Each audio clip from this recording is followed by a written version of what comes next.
Bom, estou aqui com a minha colega Suzane e com a minha colega Joana, né, que também depois vão fazer as interferências em relação aos fóruns e os comentários dos fóruns, né, e as reflexões que já foram feitas. Okay? Tudo bem? Avançamos então? Bom, então vamos a isso. Sobre o tema 2, o que eu gostaria de compartilhar convosco, de forma muito breve e sucinta, para também fomentar um pouco a reflexão, é que o tema 2 é muito prático, é voltado à questão das plataformas e dos aplicativos e as ferramentas, né? Mas vou destacar aqui elementos importantes de reflexão. O primeiro deles é que, para escolher a plataforma e as ferramentas a serem utilizadas, não é preciso dominar tudo isso. É isso que a gente quer. Nós já falamos isso na outra sessão, mas aqui também gostaria de reforçar esse aspecto. O curso não é um curso de ferramentas e nem de plataformas, ok? Ferramentas e plataformas têm milhares, tem várias opções, escolha-se o que achar mais interessante, a nível institucional, a nível pessoal, a nível de grupo, enfim. Isso não é o X da questão. O grande X da questão está realmente no direcionamento pedagógico que vai ser dado. Eu vou falar disso daqui a pouco, com base nos comentários que foram feitos na sessão anterior. Bem? Bom, então, primeiro aspecto. Se você me perguntar, professora, qual que é o melhor? Qual que é a plataforma melhor? Qual que é o aplicativo melhor? Eu digo que o aplicativo e a plataforma melhor é o que está disponível na sua instituição, que você consegue dominar minimamente, e o principal, que consegue utilizar de forma pedagógica, que é o que mais nos interessa. Tá? Porque assim, antigamente, eu já falo há pouco tempo atrás e ainda hoje, usava-se, sempre se usou o PowerPoint, o famoso PPT. Aí surge o Prezi, né? Daqui a pouco vai surgir outros, né, que a gente pode utilizar no formato de apresentação. O fato não é o aplicativo mais atual, mas é o serviço que ele me oferece. Tenham isso bem claro. Né? Redes sociais, tem inúmeras. O fato não é a rede social da moda, mas é o serviço que ela me oferece e tem a ver com o objetivo, conteúdo e competência que eu quero desenvolver com o meu estudante. Ok? Exemplo. Posso pedir uma atividade para ele elaborar uma apresentação sobre o conteúdo tal? Sim. Qual aplicativo utilizar? O que ele preferir. Ele pode fazer até uma apresentação utilizando o básico no Word. Mas ele pode fazer uma apresentação no Prezi ou em outro aplicativo de Flash, por exemplo. A ferramenta em si não é aquela que você também domina. Bem, nós não conseguimos dominar todas as ferramentas. A gente tem que saber o uso dela para o processo pedagógico. Esse é o primeiro aspecto. O teu aluno pode saber muito mais do que você sobre o uso de ferramentas. Tá? E isso não é um problema. Ok? Então é bom ter essa reflexão e esse apontamento que é provocador, mas é também para a gente fomentar um pouco de análise sobre isso. Esse é o primeiro aspecto que eu queria abordar. O segundo aspecto são as opções. Não enveredem por várias opções de ferramentas. Tá? Usem uma boa, uma única e de forma bem utilizada, ela vai dar bons resultados. Né? Não é ter plataforma, mais aplicativo, mais app, mais isso, mais aquilo. Não é isso. Mas são ferramentas que facilitem o trabalho de ensino e aprendizagem. Outra questão importante.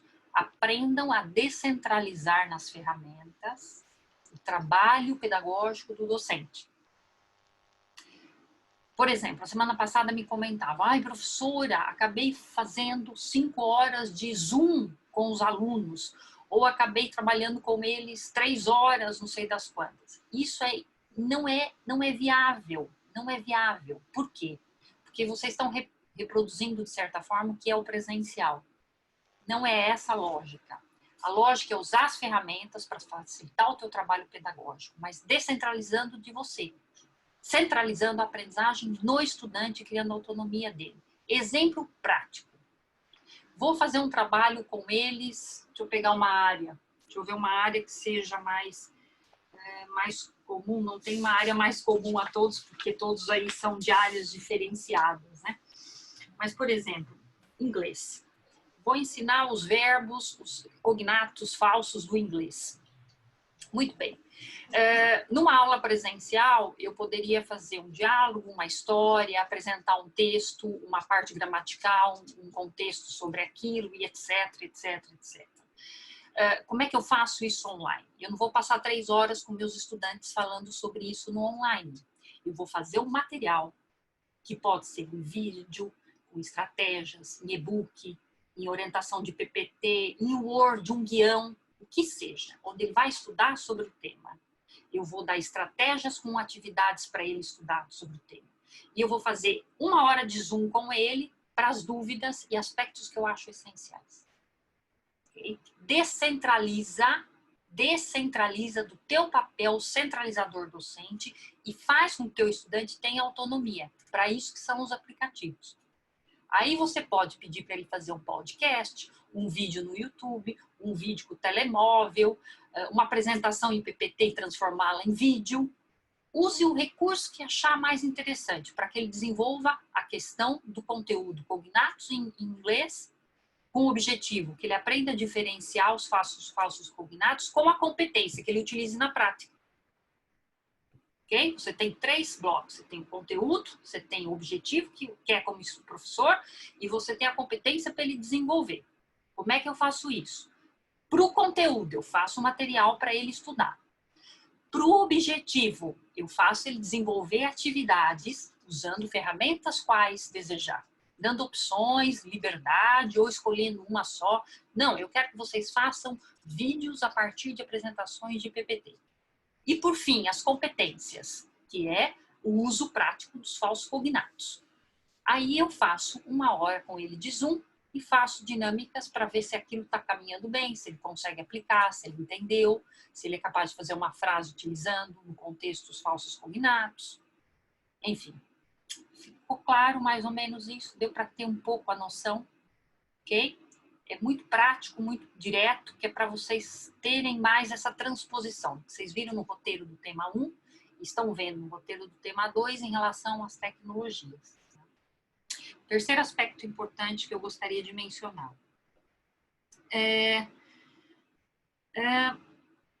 Ok. As ferramentas, elas têm 2 grandes propósitos. Elas vêm colaborar consigo e elas vêm fazer com que o estudante aprenda com elas, através delas. Né? E elas têm 2 formatos. Elas têm um formato síncrono e elas têm um formato assíncrono, a ser utilizado. Tá? Essa ferramenta Zoom estamos usando de forma síncrona, ok? Mas eu posso utilizar qualquer outra ferramenta da plataforma de forma assíncrona com estratégias e exercícios, as famosas e-atividades que vocês vão ver no terceiro tema. Tá? Então, assim, existem as ferramentas não são para a educação, é isso que eu quero deixar claro. As ferramentas é você que organiza para a educação. Nenhuma dessas ferramentas foi feita para processos de ensino e aprendizagem. Okay? É você que é o docente que vai direcioná-las para que elas atendam aos conteúdos, objetivos e competências a serem desenvolvidas com os vossos estudantes. Então, o que eu quero dizer com tudo isso sobre o tema 2? As ferramentas são interessantíssimas, fantásticas, fazem milhões de coisas, mas não sobrecarreguem a si com o estresse de não saber utilizar todas, de não estar mais atualizado do que todas, tá? E de achar que vai ser substituído pelas mesmas. Porque não é esse o enfoque. O enfoque é como é que você vai montar a estrutura pedagógica utilizando aquelas ferramentas. Okay? Então, agora eu deixo aberto para análises, questões e etc. E depois a gente volta um pouquinho para falar da aula anterior sobre os comentários aqui e algumas dúvidas que eu vi que vocês expuseram, a gente também poderia colaborar de alguma forma. Vai lá. Fui provocadora hoje, que é para fomentar comentários e discussões, discordâncias, análises, o que seja. Deixo-os à vontade, ok? Alguém gostaria de falar qualquer coisa? Falar... Deu para entender? Não sei se foi muito abrasileirada, que eu estava numa reunião agora do Brasil e utilizei o você ao meio. Peço desculpas, tem hora que eu não consigo separar. Mas não sei se ficou claro. Ficou claro? Eu gostava só de fazer uma observação. Por favor. Desculpa, quem está? Vitor de Souza. Vitor, cadê você? Que eu não estou vendo o Vitor. Eu estou cá em cima, ao lado do... Cá em cima. Tá bem. Vai lá, Vitor, já te achei. O que eu gostava de dizer é assim, eu, por acaso, revi-me um bocadinho o texto que publiquei há bocado, mas eu gostava de dizer duas coisas. Quando nós começámos enfim, vamos dizer assim, ensino resultante do confinamento, vá lá, mais ou menos forçado, a tentação foi, numa primeira fase, dar muito trabalho, e depois, na segunda fase, levantou-se um problema ao docente, que é como é que ele consegue gerir o manancial de informação. Não é? Porque de repente ele não sabia trabalhar com as plataformas, era novo e de repente criou um método que foi aquele que estava a dizer, que é a transposição do presencial para o digital e acabou atolhado, digamos assim, aterrado, quase enterrado em informação de gestão. Depois, outro comentário que eu gostava de fazer é relativamente às aulas síncronas.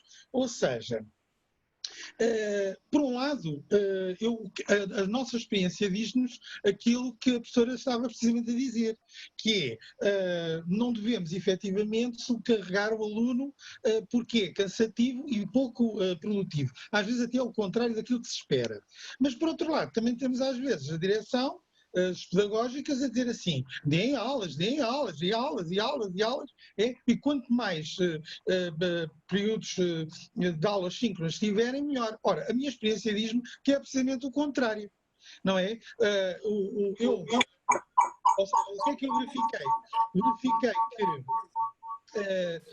dando no início, por exemplo, da semana, um trabalho ou um projeto ou uma atividade e ir acompanhando, monitorizando o desenvolvimento disso, uma espécie de acompanhamento tutorial, vamos dizer assim, e depois no final da semana verificar os resultados, do que estar ali, como eu fazia inicialmente, eventualmente dar 40 ou 50 minutos ou mais, no fundo a partilhar um ecrã, pode ser um PowerPoint ou um vídeo ou outra coisa qualquer, não é? Mas que pecavam por excesso.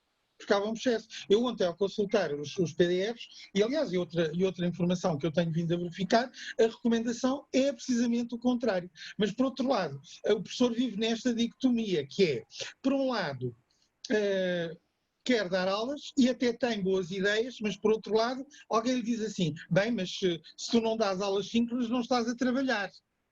Não sei se me faz entender. Eu acho que é preciso desconstruir este mito de que o professor, ao acompanhar e monitorizar o desenvolvimento das tarefas, não está a fazer nada, porque ele está a fazer efetivamente. Pronto. Depois, outra questão que eu verifiquei por experiência própria é, de facto, não tinha percebido de que utilizando diversas plataformas, por exemplo, eu no início utilizava só uma, vamos dizer assim.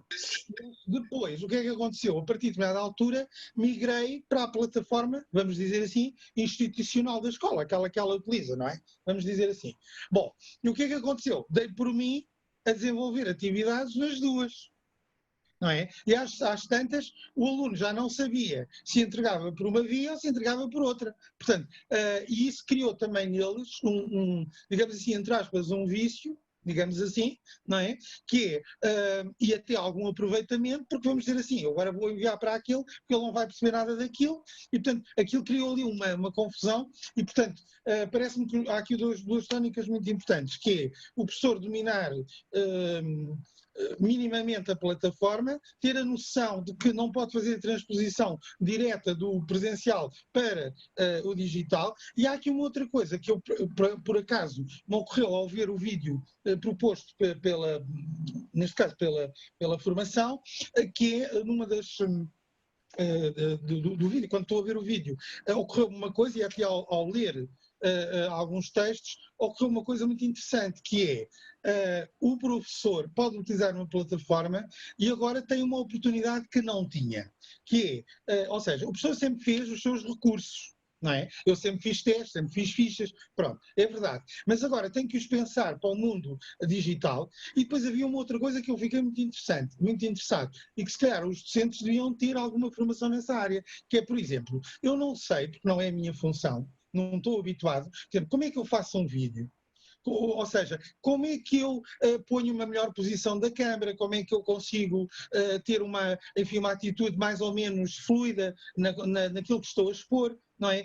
Como é que eu consigo, isto para um realizador de televisão é fácil, mas para mim não é, que é, por exemplo, como é que eu consigo em 2, 3 minutos expor um raciocínio mais ou menos complexo, não é? E, portanto, este lado da formação para a criação de atividades, de estratégias, com as novas tecnologias também é importante. Desculpem lá o tempo que vos tomei.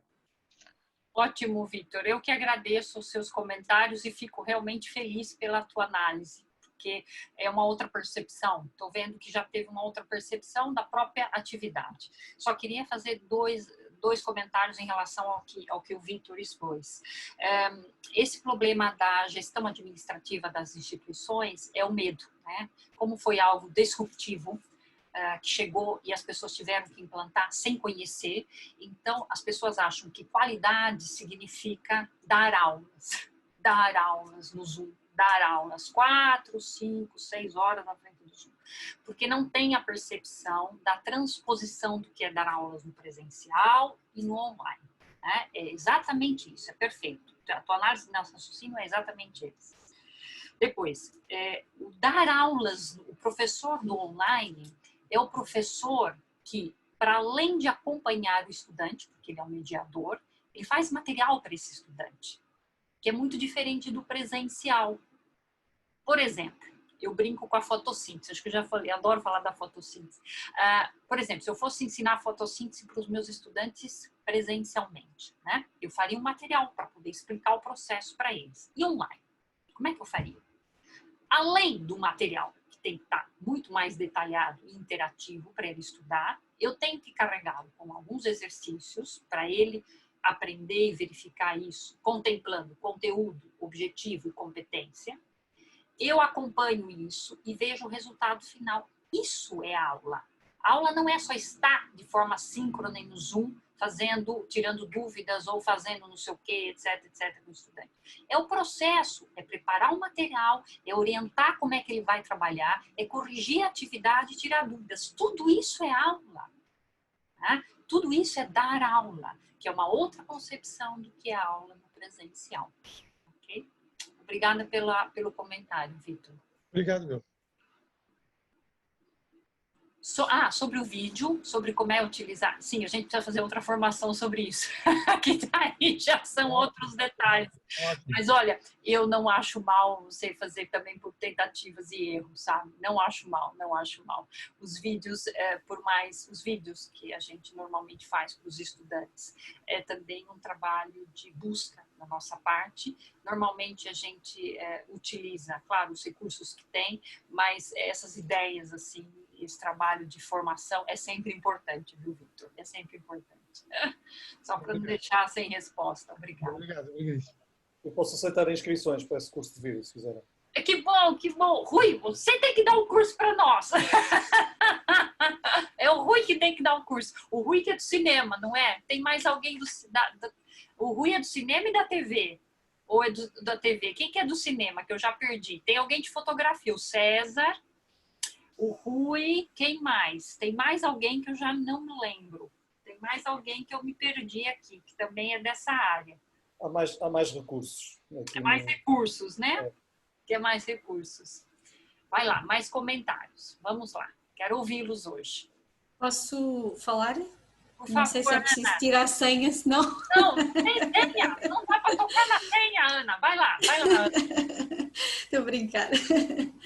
Não, eu queria só falar sobre uma situação que achei interessante há bocadinho quando estava a falar inicialmente, que para nós não termos, não era vergonha, mas a frase acho que disse que havia problemas a alguns professores saberem menos do que os alunos. Eu acho que até é o contrário. No aspecto que os alunos não têm muita autonomia, eles parece que não querem saber, às vezes temos dificuldades em que eles descubram as coisas sozinhos, e senti esse problema agora nesta fase. Não sei se os meus colegas partilham isso comigo, mas eles parece que não têm incentivo. Quando queriam fazer alguma coisa estavam sempre a perguntar, não têm autonomia. e vi que era um bocadinho da parte deles, que eles são da área, ou são da parte da tecnologia, nasceram nesta fase, e sinto ali um bocadinho, e os textos que eu li, é que eles nasceram nesta época, e a época é propícia a saberem tudo, mas parece que só querem saber a parte de jogos e redes de comunicação entre eles, e não parece que queiram, quando estamos na parte de uma plataforma, queiram descobrir como é que essa plataforma funciona. Temos que estar sempre a dar dicas, e isto assusta-me um bocado no aspecto deles, parece não quererem acompanhar, e ainda hoje um disse que quer regressar à escola porque está farto de trabalhar num sítio e no outro, porque depois também os professores realmente, um trabalha num lado, outro trabalha no outro, e depois eles já não sabem onde. Agora nós depois, entretanto, a escola de onde leciono optou por uma plataforma que foi bom, mas inicialmente foi muito confuso para eles. E isto, como foi tudo novidade, mas depois assusta-me no aspecto deles não quererem ter autonomia e serem eles a descobrir. Alguns sim, mas nem todos. E queriam fazer qualquer coisa, estavam sempre a questionar, mas como é que isto se faz? Apesar de ser tudo muito intuitivo, porque todas as plataformas são intuitivas, e tudo muito equivalente. Mas isto não sei se é comum a todos, mas foi uma das coisas também que mencionei, e acho que havia outra colega na minha parte que tive a lançar, que a professora Daniela tinha, não sei se foi a professora Daniela, se foi a professora Susana, que tinha colocado para nós podermos falar sobre isso. E era uma das coisas que eu também senti, e havia outra colega que falava sobre isso, e achei interessante que afinal não sou só eu no meio desta situação. Pronto, era só isso que eu queria dizer. Obrigada. Obrigada, Ana. Susana?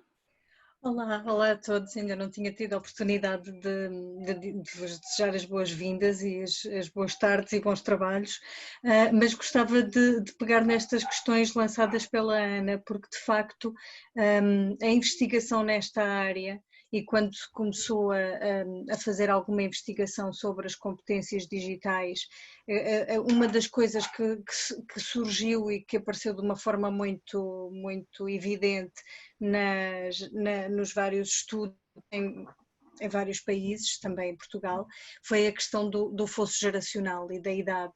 E daí haver até um conceito que entrou quase na linguagem comum dos nativos digitais, não é? Como sendo os jovens que já nasceram num contexto das tecnologias digitais e nestes cenários digitais, e que só por esse facto teria uma proficiência muito maior em relação aos outros, que teriam que fazer um esforço de adaptação, que seríamos nós, não é? Os outros, teríamos que fazer um esforço de adaptação para podermos integrar e dominar essas mesmas tecnologias. Os estudos mais recentes têm vindo a contrariar um bocadinho esta dicotomia tão acentuada, e têm vindo a demonstrar que não é só pelo facto de se nascer na era digital que se tem uma proficiência digital e que se tem uma literacia digital verdadeira, nem é pelo facto de se ter nascido antes da era digital que esse esforço é assim tão grande e tão enorme, sobretudo porque é uma exigência com a qual nos confrontamos e da qual não podemos fugir nas sociedades atuais, nos contextos em que vivemos, porque temos essas exigências em termos profissionais, temos essas exigências até em termos lúdicos e recreativos, porque até a televisão já funciona de modo integrado e de modo digital, e portanto associado a uma série de plataformas que nos obrigam também a desenvolver, quase sem nos apercebermos, uma série de competências a esse nível. Até a nível cívico, por exemplo, não conseguimos entregar a declaração de IRS se não for através da plataforma, portanto nós somos forçados a integrarmos e a desenvolver um conjunto de competências. Alguns estudos que têm sido feitos já nesta época, já depois de abril, e nomeadamente em Portugal, não só, mas estou-vos a falar de estudos realizados em Portugal, têm demonstrado resultados muito interessantes. E têm-nos dado conta de que tem havido aqui uma aproximação entre aquilo que são as atividades e as competências digitais e até as atividades no digital, entre estudantes e entre adultos, designadamente os professores, ou entre jovens e adultos e entre alunos e professores. E porquê? Porque se é verdade que os estudantes, uma das coisas que este ensino remoto, emergencial, tem vindo a evidenciar, é exatamente isso que a Ana dizia, que afinal nós tínhamos uma ideia de que os nossos jovens tinham elevados níveis de proficiência digital e de literacia digital, e isso não é verdade. Eles são muito bons a utilizar tecnologias, mas no entretenimento, não é? As redes sociais, o YouTube, enfim, uma série de ferramentas, os jogos, mas aqui estamos a falar de outra coisa, estamos a falar daquilo que falava a professora Daniela há pouco, que é a questão da utilização pedagógica, da intencionalidade pedagógica e das tecnologias integradas num processo de ensino e aprendizagem. E, portanto, os nossos alunos estão a fazer este esforço de utilizar as tecnologias numa vertente daquela que eles estavam mais habituados, e daí que se nota algumas dificuldades. Por outro lado, os nossos professores, o que é que está a acontecer? Em virtude do confinamento e deste afastamento físico que temos uns dos outros, estamos nós próprios a aproximar-se mais daquele comportamento deles. E, portanto, como estamos mais em casa, se calhar experimentamos muito mais os jogos, estamos muito mais nas redes sociais, utilizamos muito mais as tecnologias de um modo recreativo do que utilizávamos quando não tínhamos todos estes constrangimentos. E estes dados são interessantes, são dados ainda muito, muito recentes, e num período de tempo ainda muito curto, mas que nos ajudam de facto a pensar que estas dinâmicas estão a mudar e há aqui potencial de facto de evolução e de aproximação que vão muito para além da questão da idade. Outra questão importante que a Ana também referia tem a ver com a motivação e que também aparecia nos fóruns, com a questão da motivação e da autonomia dos jovens. E de facto, e alguém aqui no chat sugeria, por exemplo, utilizar os jogos ou algum tipo de ferramenta, mas que seguisse os princípios do gaming.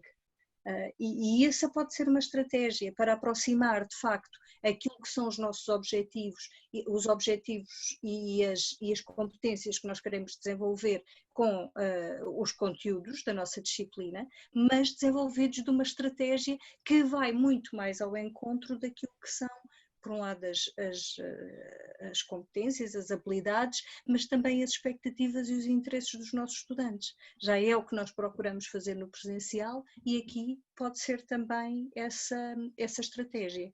Quando falamos, por exemplo, da autonomia, reparem que não estamos a falar de uma competência dos cenários digitais. Nós estamos a falar de uma competência que inclusivamente aparece nas competências no perfil do aluno à saída da escolaridade obrigatória. Portanto, ela aqui ganha uma especificidade própria, porque estamos a falar num contexto digital e se calhar confrontamos-nos muito mais com esta falta de autonomia, sentimos-la de uma forma muito mais acentuada. Mas, de qualquer forma, é uma competência que temos que trabalhar. A tecnologia, nesta fase, pode ser uma aliada, desde que façamos esse direcionamento nas estratégias que estamos a desenvolver. Eu posso falar uma coisinha? Claro. Porque, assim, praticamente a Daniela não está aqui hoje, nem a professora Goretti, acho que eu sou a única da área da saúde, né? E é extremamente desafiador isso para nós, porque a gente tem pensado muito, e, enfim, tem conversado muito a respeito dessas questões de como, não só agora, por conta de tecnologias, mas como é que a gente pode fazer para despertar o aluno para a responsabilidade do autoconhecimento, né? Quer dizer, da gestão do seu próprio conhecimento. Isso tem sido bastante difícil. Eu dou aula já há 20 anos e acho que está cada vez mais difícil, porque a gente está falando de uma geração que, até por conta dessa facilidade, desse facilitismo, das tecnologias de tudo pronto, de Google e tudo, eu sou da época que para fazer uma revisão bibliográfica, não é? Era fichinha na biblioteca, esperar vir, não é? Lá da Biblioteca Central da Universidade de São Paulo, via os artigos que você gostaria e chegava na sua casa, não era nada daquilo que você queria, não é? E acho que esse facilitismo também levou com que eles tivessem uma urgência muito grande e pouca paciência para o aprendizado. E na saúde, a gente se depara com uma quantidade de conhecimento, de conceitos, não é? Que não dá para pular, não é? Eles ficam muito aflitos querendo ir para a parte técnica, para a parte logo dos cuidados, enfim, mas eles precisam fazer um arcabouço muito, muito grande de conhecimentos em várias áreas, fisiologia, anatomia, epidemiologia, enfim, e por aí vai, não é? E quando a gente chega nessas aulas teóricas, a gente tem tido muita dificuldade. Eu acho que a introdução de ferramentas tecnológicas pode ser um atrativo, mas também não sei se eles estão preparados. Depois vou contar uma coisa que aconteceu comigo. O que a gente tem feito agora, eu acho que a gente precisa também se capacitar para isso, mas tem tido algum resultado, nas teórico-práticas e nas práticas laboratoriais, é fazer a gamificação e a simulação.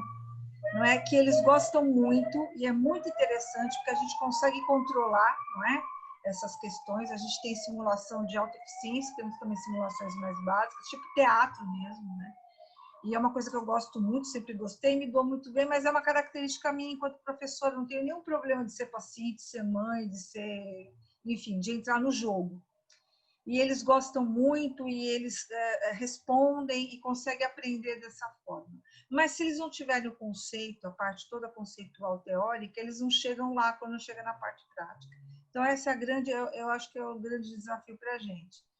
E uma vez eu passei uma vergonha imensa, não é? Eu estava dando bioética e tinham duas colegas espanholas, não, assistiram a minha aula. Eu hablas espanhol, né? Achando que estava arrasando aqui, fui fazer o quê? Mentimeter. Vou meter o mentimeter aqui, vou arrasar, não é? Olha, hoje vocês podem usar os seus telemóveis, vamos fazer aqui questões com mentimeter. Olha, projetando, né, aquela tela enorme que estava no teatro, que tinha muitos alunos, enfim, que aqui também é isso que também é complicado. Os primeiros anos são muitos alunos, são classes muito grandes, as cadeiras básicas, né? A primeira questão foi a projeção de um palavrão. E pronto, quando eu li aquilo, eu falei, Jesus, o que está acontecendo aqui, né? E ofendendo uma outra colega, só que assim, eles também não têm essa responsabilidade, que aquilo não era uma brincadeira, não era aquela hora de brincar, você não estava brincando. Não, você não estava brincando, a gente estava aqui trocando um espaço de conhecimento. Como o Mentimeter serve para a gente aqui ouvir a todos de uma forma, né, mais rápida e geral, e fazer um pool aqui dos conceitos, e depois devolver para vocês e validar o vosso entendimento. Isso, aquilo, e depois vou te dizer, era a segunda vez que eu usava Mentimeter, eu nunca mais tive coragem de usar. Não é? Então, assim, eu acho que também as tecnologias, elas são boas e são importantes, mas elas têm que ser muito bem pensadas, é o que a gente estava falando na outra sala de discussão. A gente precisa saber muito bem qual é o nosso objetivo e conhecer qual é a população que a gente está a lidar, porque nem todos têm a maturidade necessária, né? A gente lida com garotos de 18, 17, 18, 19 anos que nem sabem o que querem da vida, enfim, não estão preparados para o ensino superior e para a gestão do conhecimento. Então, eu fico um pouco preocupada com isso, porque eles acham que tudo é como eles fazem nas redes sociais. Então, eu realmente, às vezes, eu me receio. E lembro, não é, também da minha experiência enquanto estudante, há muito tempo atrás, não é, que os meus melhores professores, eu lembro que na época, quando começou a ter a projeção das transparências, não sei se fala assim aqui em Portugal, a Daniela pode me ajudar nessa tradição do português brasileiro para português aqui, com as transparências no retroprojetor. Eram lâminas. Lâminas, com aquele acetato tudo bonito que tal. Aquilo era, olha, uma inovação. O professor que dava aula com aquilo era, imagina, era incrível, não é? Mas as minhas melhores aulas foram aqueles professores que basicamente nem sequer escreviam no quadro. Era aquele professor que era encantador, né? Que sabia transmitir o conhecimento através da sua postura, da sua palavra, e ele permitia que nós entrássemos no espaço dele de conhecimento. Então, às vezes, eu fico também um pouco preocupada que a gente também tem que tomar um pouco de cuidado em ter tecnologias demais e trocas de menos, não é? Então, acho que a tecnologia ela é muito boa, mas ela tem que ser pensada, né? Não é porque é moda, até porque eu posso achar que eu estou dominando uma coisa hoje e amanhã que essa tecnologia nem é mais usada. A gente também estamos nesse momento, né? Pronto. E claro que vamos ter agora, essa pandemia veio nos mostrar que é necessário pensarmos de formas diferentes, mas a gente precisa ter um pouquinho de cuidado. Eu acho que não interessa se é Zoom, se é presencial, gostei muito daquela questão do sem distância, né? O que interessa é o quanto eu permito que o outro partilhe o meu conhecimento. Né? Então, acho que é um pouco para a gente refletir aí. Acho que eu estou um pouco velha também, acho que é um pouco... Correndo o risco de monopolizar, deixe-me só dizer uma coisa. Não, mas já acabei, pode ficar à vontade. Obrigado. Não, mas disse uma coisa muito interessante, é porque no vídeo o professor Moreira chamava a atenção para uma questão muito importante, que é o fator humano. Não é? Isto é, no fundo é como a beleza sem espírito é pura vaidade. Não é? E, portanto, o que é que eu queria dizer com isto? Quando nós vamos ao cinema, por exemplo, ver um filme e vemos o Homem, sei lá, o Super-Homem 1, quando vamos ver o Super-Homem 2, queremos que os efeitos especiais aumentem. No 3, a mesma coisa. E assim por diante. Mas isso depois acaba por ser a mero fogo de artifício. Ou seja, nós saímos de lá com muita, entre aspas, beleza e pouco espírito. Não é? Porque a tecnologia é só para encher o olho, não serviu os seus propósitos. Por isso é que eu achei muito interessante aquele pequeno vídeo, porque o que o professor diz é que a tecnologia é importante, mas ela não é um fim em si mesmo. Para isso é que existe o indivíduo, não é? Para isso é que existe o ser humano. E concordo perfeitamente consigo que o papel do professor enquanto ser humano e enquanto utilizador de uma ferramenta digital, ou outra qualquer, não é? É aquilo que dá o tcharam, vamos dizer assim, à aula e à atividade ou à tarefa. Porque se nós estamos muito centrados na questão tecnológica, se a plataforma faz isto ou não faz aquilo e faz aquele show, aquele brilharete todo, não é? É como aquelas pessoas que fazem por exemplo, muitas tarefas de escolha múltipla, em que aquilo já faz correção e, portanto, quer dizer, mas a interação, eu às vezes pergunto a mim mesmo, que é como aqueles concursos de televisão de cultura geral, não é? Diga-me lá, quem é que escreveu os Maias? Não é? E a pessoa responde, foi o Essa de Queiroz. Mas isso não quer dizer que ele tenha lido o Essa de Queiroz. Não é? E, portanto, se calhar soube aquilo também num sítio qualquer, mas, quer dizer, a tecnologia pode ser potenciadora, mas nós não devemos esquecer o lado humano. E, portanto, eu gostei muito daquela, sendo certo, evidentemente, que atualmente o professor não pode ignorar isso. Ele não pode ignorar que vivemos numa sociedade digital que é cada vez mais marcada por isso e, portanto, ele não pode retirar do contexto da sala de aula isso. Agora, o que eu vejo muitas vezes, como é que eu hei de dizer? Às vezes as condições são miseráveis. Não é? Às vezes as condições são miseráveis, não só para o docente, como para os próprios alunos. Não é? Portanto, só para concluir, para não chatear muito, o que eu queria dizer com isto é que nós não podemos ficar fascinados com a tecnologia, porque senão perdemos o tal espírito que é essencial à beleza. E desculpem a amassada.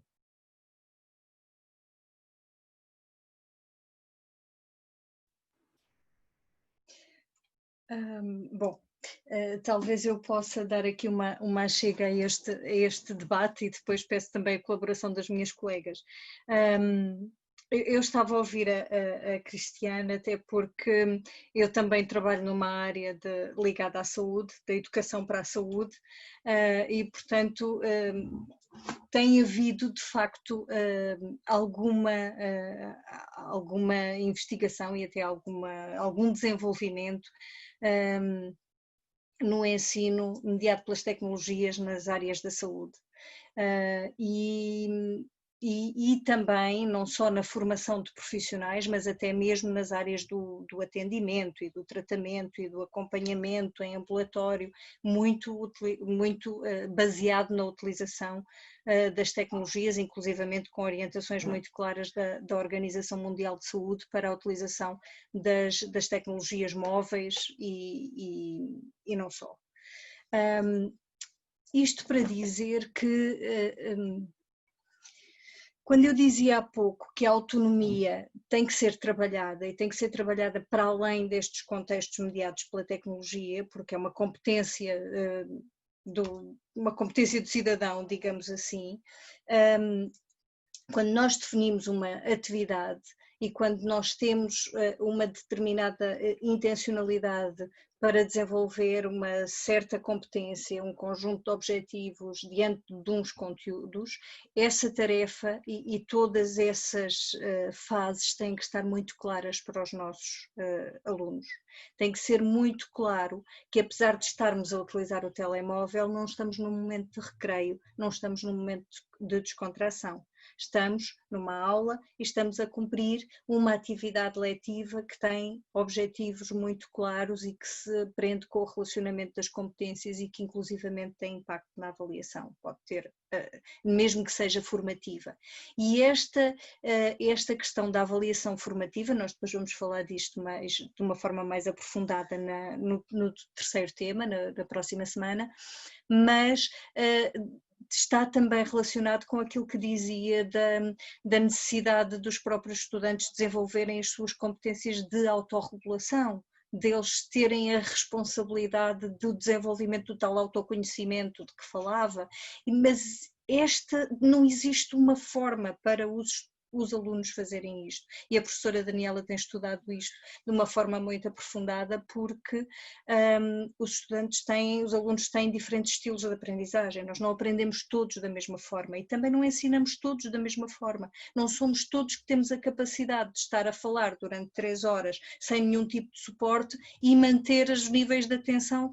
Eu honestamente tenho dificuldades em entender que haja algum professor que tenha a capacidade de manter níveis de atenção durante 3 horas, mas sou eu e as minhas dúvidas.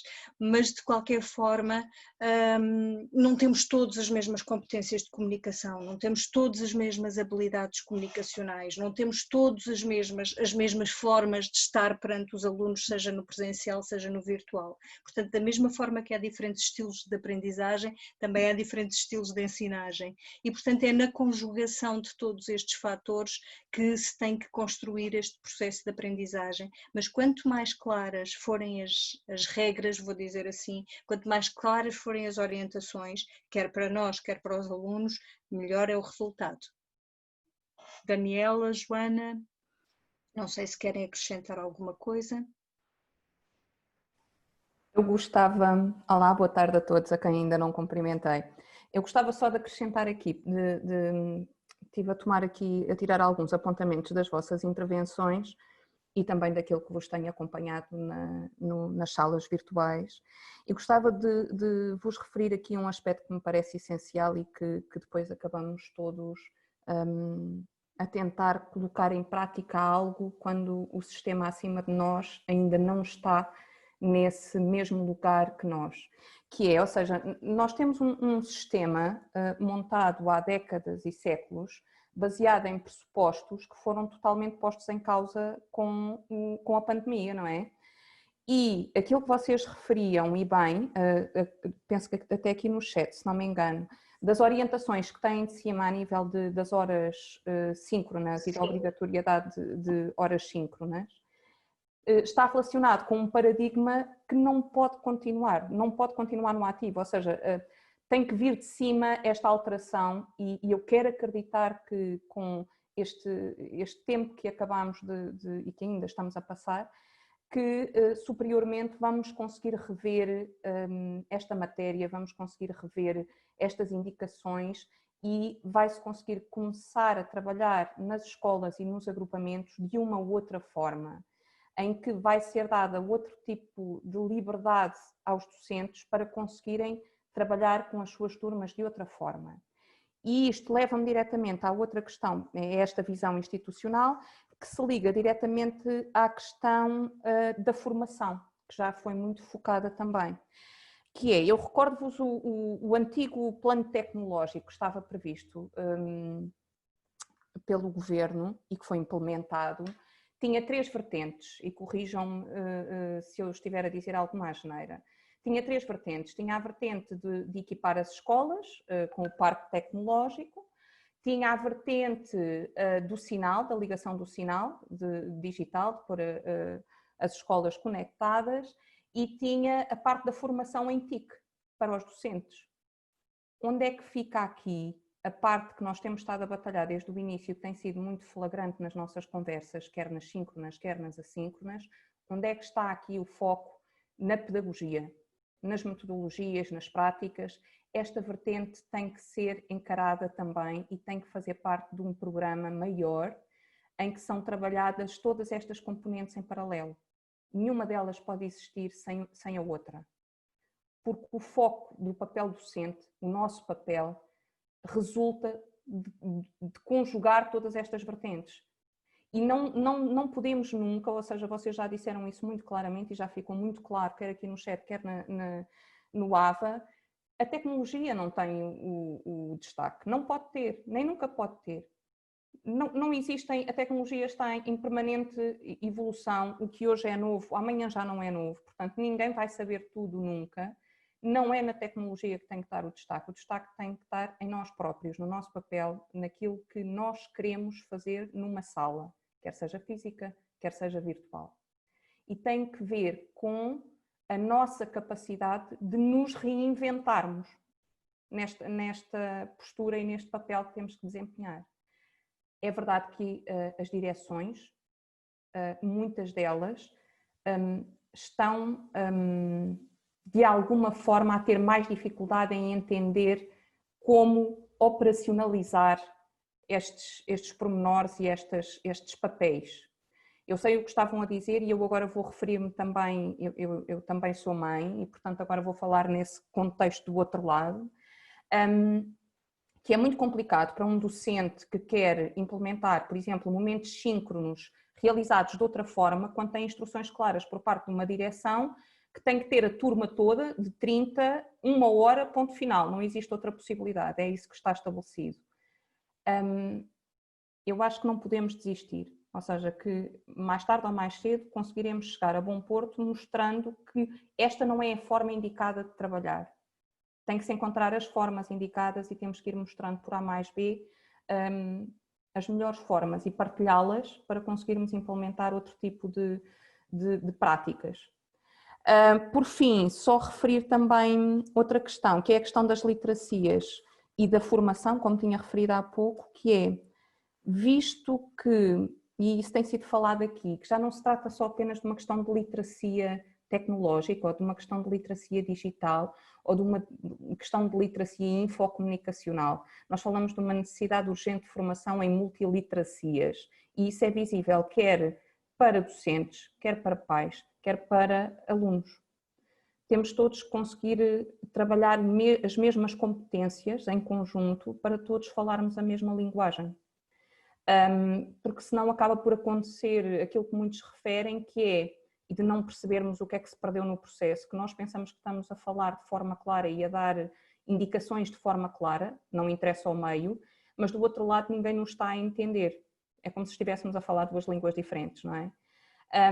Existe aqui um trabalho imenso de fundo a ser feito também a nível de formação nos vários níveis, nas várias literacias e nas várias competências. Acredito que estamos todos no bom caminho de começar a dar estas respostas, porque realmente o que esta pandemia e este ensino remoto de emergência nos tornou claro é que nós somos capazes de o fazer, senão não teríamos encarado este desafio desta forma. E acredito que vamos conseguir chegar a algum caminho de trabalho colaborativo nesse sentido. Vou-vos passar a palavra agora.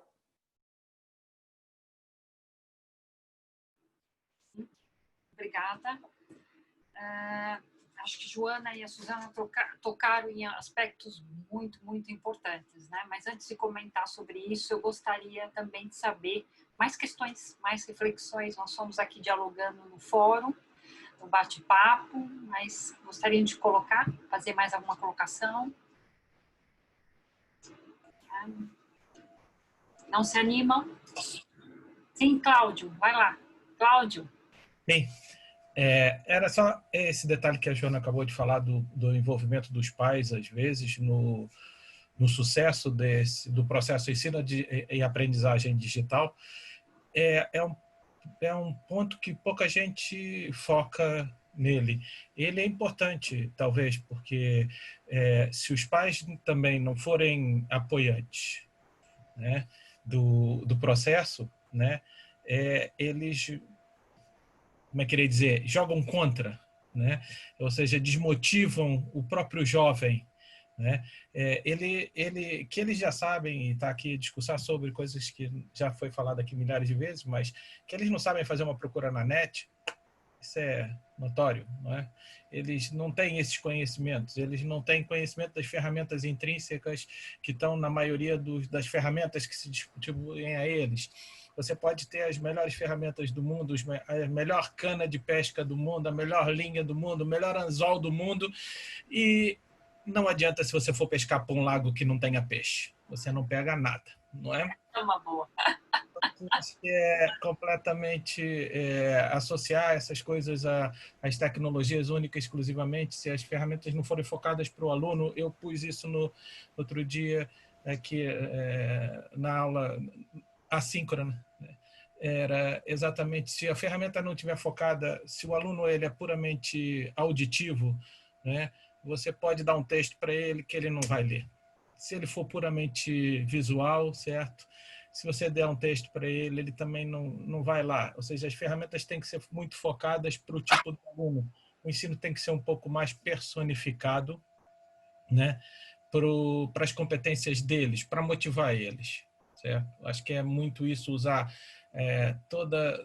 todo o conhecimento que se possa ter de uma turma, né? E eu sei o quanto isso é difícil, né? Mas se nós não fizermos isso, acho que nós podemos ter todas as ferramentas do mundo, as melhores plataformas do mundo, e as ferramentas de vídeo, fazer vídeos fantásticos que não está focado para eles, né? Falar em gamificação do ensino, eu vejo muita gente a falar sobre isso, mas poucos a discursarem sobre que regras são feitas um jogo. Alguém sabe fazer regras para um jogo? Né? As regras para um jogo não é chegar ali, fazer bonecos e comprar o Tatum ou qualquer coisa dessa ferramenta e sair fazendo bonecos, infantilizar, né, também eles. Ou seja, aquilo, fazer um jogo, um roleplay é uma coisa muito difícil, não é tão simples quanto isso. Quer dizer, é fácil de encontrar palavras bonitas, nomes em inglês, né? E depois você conseguir atingir o objetivo, não é? Por isso é que a pedagogia, a forma com que as coisas são apresentadas, né? Elas têm que envolver todos eles, né? E aqui os intervenientes têm que também passar pelos pais, pelas condições das pessoas, pela tecnologia, pelas condições que ela tem. O processo tecnológico foi todo chamado processo tecnológico, ou seja, o objetivo era só dar ferramentas, né, nas escolas, né, por um monte de computadores e redes nas escolas. Passado um ano, a maioria delas não funcionam, mas pronto. Isso não é só isso, entendeu? E eu acho que é muito isso. Passar pelo método, primeiro, passar pela estratégia, né? Encontrar ferramentas que vão sendo mudadas, isso dá muito trabalho, principalmente para turmas que são muito grandes, né? Definir os grupos bem, ou seja, aqueles grupos, as ferramentas, os grupos de alunos que absorvem aquilo, né? E os pontos, os objetivos a atingir em cada uma das ferramentas, e como é que ele evolui, fazer análise constante da evolução do jovem, certo? É só para terminar, vou dar um exemplo de um aluno que esse ano foi meu aluno e nunca tinha ido a uma escola. nunca tinha pisado numa escola na vida dele. Ele chega ao 10º ano com um regime completamente autônomo. E os outros 20 e tal alunos dessa mesma turma, certo? Sempre tiveram na escola. Esse aluno, nesse tipo de metodologia de ensino, foi um dos melhores alunos, porque a procura e a busca por informação e a necessidade dele, ele estava treinado muito para aquilo, né? Se não começar mais para trás, o resultado não aparece nesse ano nem no ano que vem, certo? Vai demorar ainda algum tempo para as gerações realmente aprenderem a trabalhar com a tecnologia e se entenderem eles, certo? Jogar um jogo, eles passam de nível e esse mito que os alunos jogam bem é um mito. A maioria deles passam de nível nos jogos vendo jogos no YouTube. Eles copiam trabalhos, não é? E copiam jogos também. A tecnologia não traz esse fantástico da aprendizagem, porque não há, eu acho que não há método.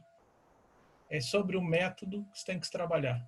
Eu acho que é sobre a forma e o método de se apresentar as coisas é que você tem que trabalhar e não estar tão preocupado com encontrar a melhor plataforma do mundo, a melhor ferramenta do mundo, nada disso. Se não tiver lá o conteúdo bom, motivador e direcionado para ele, nada daquilo vai funcionar. Tenho dito. Obrigada, Cláudio, pela sua colocação. Bom, olha, várias questões. Nós ficaríamos aqui falando, né? Tem aqui algumas coisas do chat, perfeito. Eu vou pontuar alguns aspectos que eu acho que é importante para a gente ficar a pensar sobre os mesmos, né? Eu vou iniciar pela questão dos conceitos, que foi dito, como é que eu ensino conceitos online? Como é que eu ensino conceitos? Né? E também pela gamificação. Uma coisa importante, gamificação, games e jogos são 3 coisas diferentes. Gamificação é metodologia, que tem elementos para ser metodologia.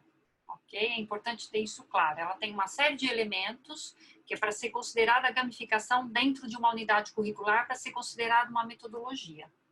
Tá? Os games é uma coisa, os jogos são outras. Os estudantes, normalmente, adoram entretenimento e são bons no entretenimento, ou como diz o Cláudio, copiam e colam no entretenimento. Mas eles não sabem nada quando se trata de ensinar e aprender, formalmente. Tá? Então, por isso as dificuldades, que foi um dos comentários que fizeram. Usam várias tecnologias, foi o que a Suzana falou, os nativos, etc. Mas quando se trata de aprender com elas, não sabem. Isso é um aspecto também que é importante pensar. E por isso a necessidade do docente ensinar para ele ser aluno. Ele tem que aprender a ser aluno. Também volto no comentário do Cláudio. Por que esse estudante? Porque ele aprendeu a ser aluno no mundo digital. Aí eu já conecto ao tema do fator humano. É assim, o online não substitui o presencial, como já falamos anteriormente. O fator humano é humano do presencial e é humano no online. Não substitui uma coisa por outra e não deixa de existir. Né? Como é que eu ensino a postura, que foi um dos comentários aqui, a questão humana, o comportamento, a educação, a cidadania, enfim. Como é que eu faço isso no online? Adaptando ao online. Né? A minha postura como docente, como eu oriento, como eu corrijo, o meu compromisso com ele, a minha forma de trabalhar com ele, isso é o processo dentro da humanização. A neta-etiqueta, que faz amadurecer. O que é a neta-etiqueta? Aprender a trabalhar online, aprender a responder ao colega, aprender a se dirigir às outras pessoas. Isso tudo são elementos de fator humano dentro do virtual. Lembram que a semana passada nós definimos o presencial é um contexto, o virtual é outro mundo, com paradigmas de tempo e espaço diferentes. Então tem que aprender a trabalhar dentro dele. É um aprendizado para nós como docentes, mas também para os estudantes. Um outro aspecto que também queria comentar é a questão da diversificação da aprendizagem. Eu não posso deixar de comentar, né, Suzana? Você foi falar do meu tema, do tema que eu gosto, pelo menos. A questão da diversificação da aprendizagem ajuda muito a ensinar qualquer conteúdo online. Alguém de vocês falava dos conceitos. Como é que eu ensino conceitos no online? Né? Conceitos básicos. Para trabalhar com conceitos, existe uma série de caminhos pedagógicos que pode se iniciar, mas metodologicamente falando no online, além do conteúdo que pode ser textual, pode ser organizado pelo docente, o conteúdo clássico, onde tem o conceito, tem as características, tem os elementos desse conceito. Depois, como é que eu aprendo essa informação, a minha interpretação disso, e depois a minha aplicação disso. Né? Então, pode-se trabalhar com 3 fases. Se diversificar os tipos de exercícios que vai dar sobre aquele determinado conceito, eu consigo que o meu estudante assimile aquilo, independente do que seja. O segredo está na diversificação e na personalização da aprendizagem no online, que não é fazer muitas atividades para diferentes formas de aprendizagem, é fazer uma única atividade com diferentes formas de aprendizagem. Ok? Então, eu tenho uma única estratégia, exemplo. Já sabem que eu gosto de dar os meus exemplos clássicos, né? Exemplo, como é que eu vou ensinar o conceito de, vamos lá, deixa eu ver, de net-etiqueta. Eu quero ensinar o conceito de net-etiqueta.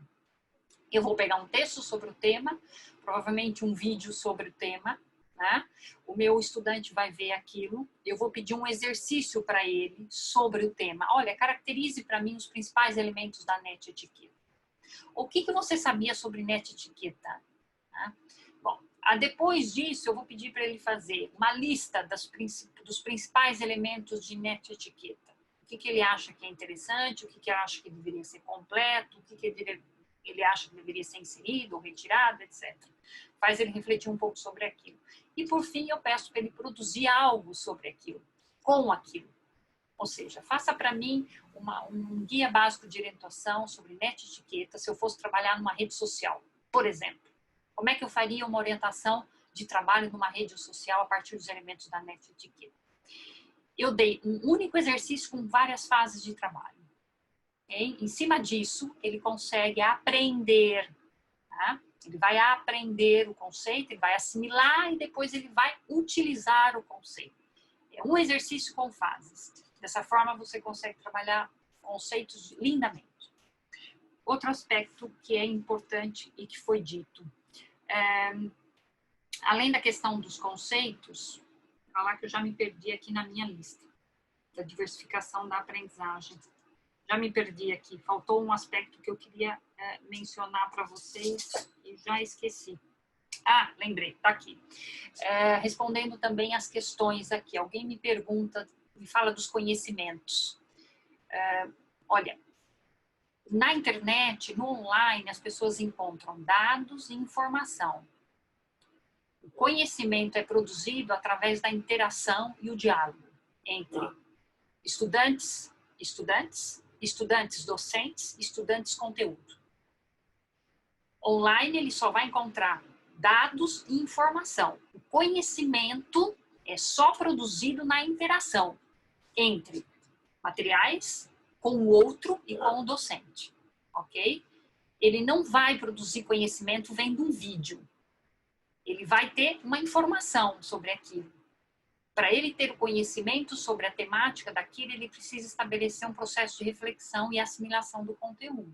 Okay? Então, é importante também ter isso claro, para não achar que as ferramentas e os conteúdos que estão online, os recursos que estão online, transmitem conhecimento. Não. Eles dão informação e dado. Bem? Okay? É muito importante isso, porque o papel de construção do conhecimento é do docente, através das orientações pedagógicas que ele fornece.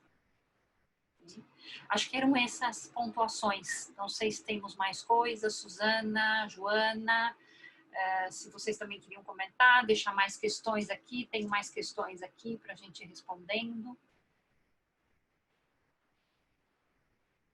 Talvez haja mais questões que queiram colocar, mais contributos.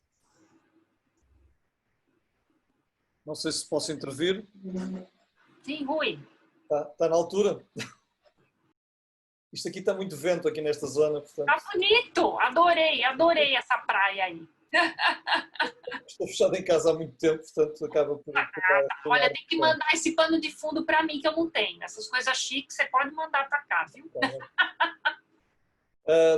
A propósito deste fundo e destes truques que de facto nós aprendemos aqui, há uma questão ligada ao vídeo e ligada ao trabalho que nós fazemos, que tem a ver com aquilo que o Vítor dizia há bocadinho, a questão dos efeitos. Nós acrescentamos efeitos para supostamente desenvolver ideias. Não podemos fazer com que os efeitos sirvam para tapar a falta de ideias. E, portanto, o uso da tecnologia, eu diria que tem que ser sempre bem emprego.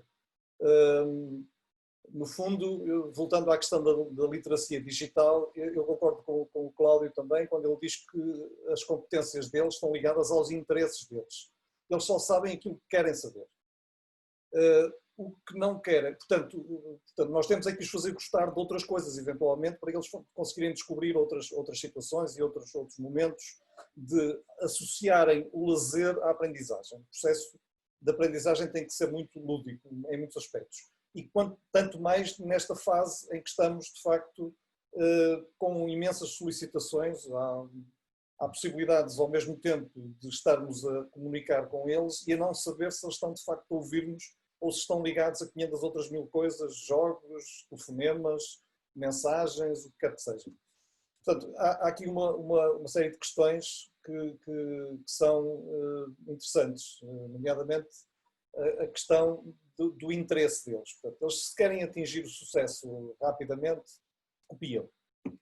No fundo, é aquela velha lei da física, a lei mais importante da física, que é a lei do menor esforço.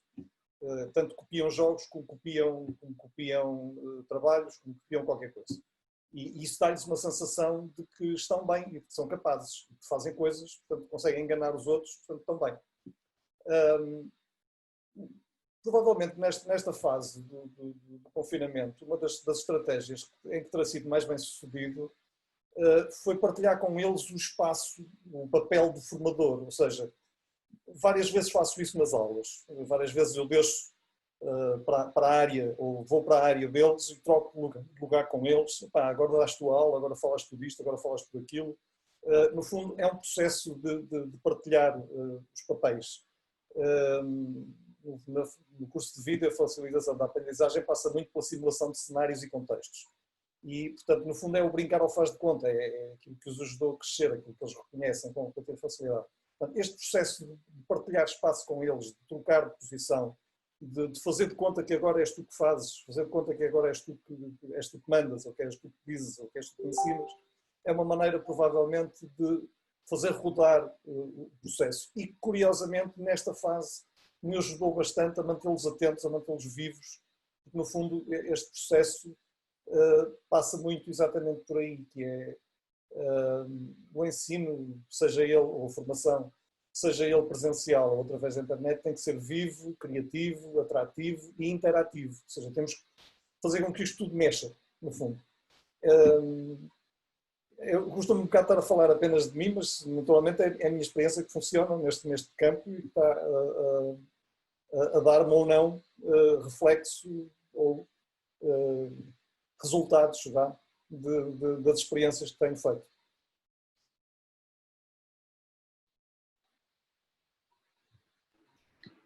Obrigada, Rui, que bom, que bom. Essas partilhas são importantes porque depois nós gostaríamos de também ouvir um pouco o que estão realizando nos vossos trabalhos de forma mais detalhada, né? E também trocar e colaborar também nas reflexões, porque eu acredito que é importante.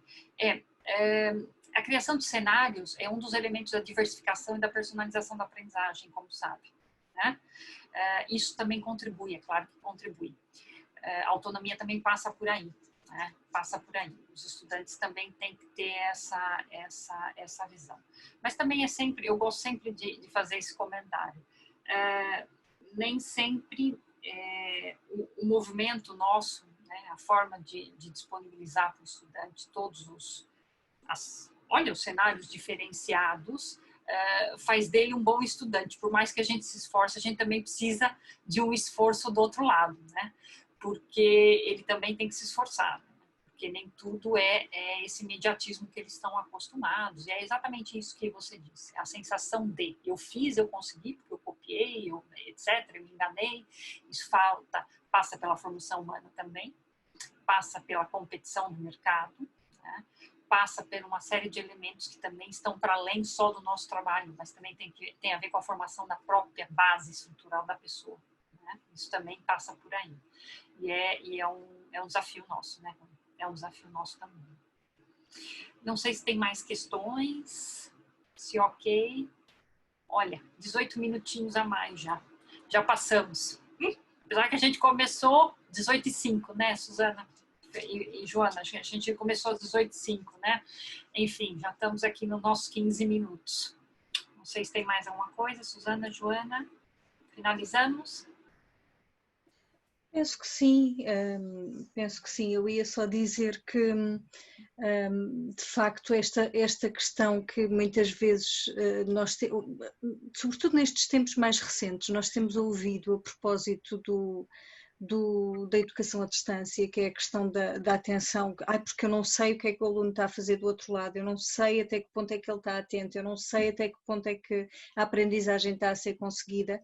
Na verdade, não é uma preocupação, ou pelo menos não devia ser uma preocupação nova, não é? Porque não é por eu ter o aluno na sala de aula a ouvir-me, a escutar-me, que eu também tenho a garantia de que ele não está fora, a pensar noutras coisas e distraído. Portanto, são questões que nos surgem de uma outra forma, com outros elementos, mas que não são propriamente novos.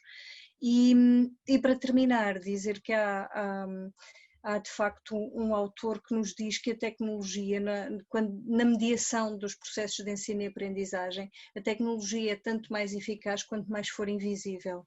Não é? Ou seja, se eu sentir muitas dificuldades com a plataforma, eu ainda estou ali a ultrapassar as dificuldades técnicas e, portanto, ainda nem sequer cheguei à aquisição de competências e à produção, à tal construção de conhecimento de que falava a professora Daniela. A partir do momento em que eu já não dou pela plataforma, não é? Que eu já navego de uma forma intuitiva, de uma forma fácil e fluida pelos vários espaços e consigo fazer a tal interação com os outros, com o professor e com os conteúdos de uma forma natural, então aí a tecnologia é invisível e o processo de ensino-aprendizagem, o processo de construção do conhecimento está de facto a ser bem sucedido.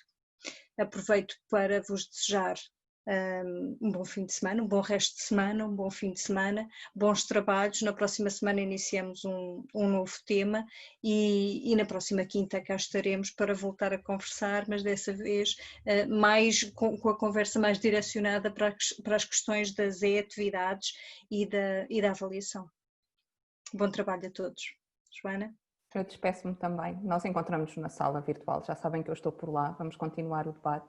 E sim, só terminar aqui com esta questão final da Ana Diva, que ela refere o fator impaciência, os alunos querem tudo para agora.